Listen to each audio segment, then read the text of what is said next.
ঢাকায় visa processing কার্যক্রম পুনরায় শুরু করায় অস্ট্রেলিয়াকে ধন্যবাদ জানিয়েছেন প্রধান উপদেষ্টা প্রফেসর মোহাম্মদ ইউনুস। মঙ্গলবার বাংলাদেশে নিযুক্ত অস্ট্রেলিয়ার হাই কমিশনার সুশান রাইল প্রধান উপদেষ্টার সঙ্গে রাষ্ট্রীয় অতিথি ভবন যমুনায় সাক্ষাৎ করতে আসলে তিনি এ ধন্যবাদ জ্ঞাপন করেন। এ সময় হাই কমিশনার বলেন, ভিসা আবেদন অনলাইনে জমা দেওয়া যাবে। বর্তমানে 65,000-এরও বেশি বাংলাদেশি অস্ট্রেলিয়ায় বসবাস করছেন এবং অতিরিক্ত 14,000 শিক্ষার্থী রয়েছে। সাক্ষাৎকালে তারা অন্তর্বর্তী সরকারের চলমান সংস্কার প্রচেষ্টা, নির্বাচনের প্রস্তুতি, দ্বিপক্ষীয় বাণিজ্য সম্প্রসারণ এবং রোহিঙ্গা সংকট নিয়ে আলোচনা করেন।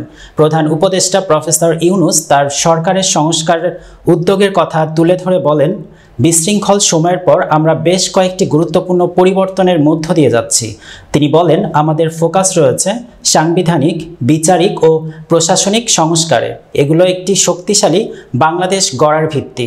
আমরা একটি মসৃণ ক্ষমতা হস্তান্তর নিশ্চিত করতে সব রাজনৈতিক দলের সঙ্গে ঘনিষ্ঠভাবে কাজ করছি এবং আগামী মাসে আমরা ঐতিহাসিক জুলাই গণ অভ্যুত্থানের বার্ষিকীতে জুলাই সনদ তৈরি করব।